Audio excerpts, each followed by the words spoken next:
237টি আসনে প্রার্থী ঘোষণা করেছিলাম।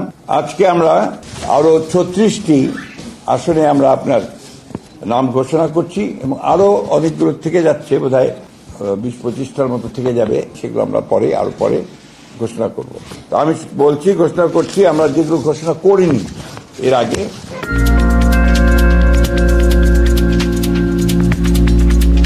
ঠাকুরগাঁ 2 আব্দুল সালাম, ডাক্তার আব্দুল সালাম।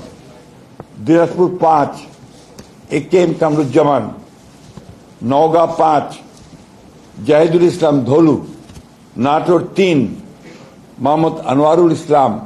সিরাজগঞ্জ 1 সেলিম রেজা। যশোর 5 এম ইকবাল হোসেন। নড়াইল 2 মনিরুল ইসলাম। খুলনা 1 আমির এজাজ খান। পটুয়াখালী মোহাম্মদ শহীদুল আলম তালুকদার। বরিশাল 3 জয়নাল আবেদিন। ঝালকাঠি 1 রফিকুল ইসলাম জামাল। টাঙ্গাইল 5 সুলতান সালাউদ্দিন টুকু। ময়মনসিংহ 4 আবু ওয়াহাব আহমদ ওয়ালিদ। কিশোরগঞ্জ 1 মোহাম্মদ মাজহারুল ইসলাম। কিশোরগঞ্জ 5 মোহাম্মদ মুজিবুর রহমান ইকবাল।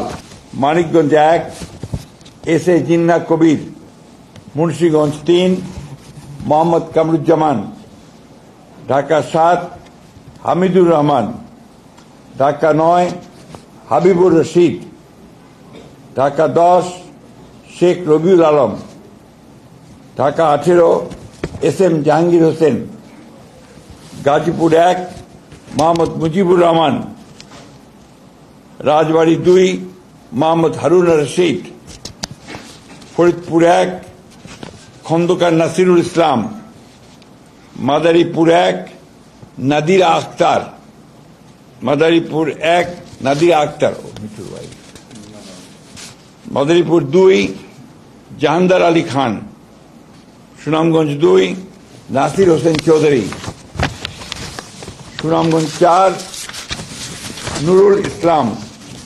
সিলেট 4 আরিফুল হক চৌধুরী। হবিগঞ্জ 1 রেজা কিবরিয়া। কুমিল্লা 2 মোহাম্মদ সেলিম ভুঁইয়া। চট্টগ্রাম 3 মুস্তফা কামাল পাশা। চট্টগ্রাম 6 গিয়াসউদ্দিন কাদের চৌধুরী। চট্টগ্রাম মোহাম্মদ আবু সুফি। চট্টগ্রাম 15 নাজমুল মুস্তফা আমিন। কক্সবাজার 2 মাহফুজুল্লাহ ফরিদ। এই ছিল আপনার আমাদের 36টা। বাকিগুলো আমরা আবার যথাসময়ে ঘোষণা করব। ধন্যবাদ।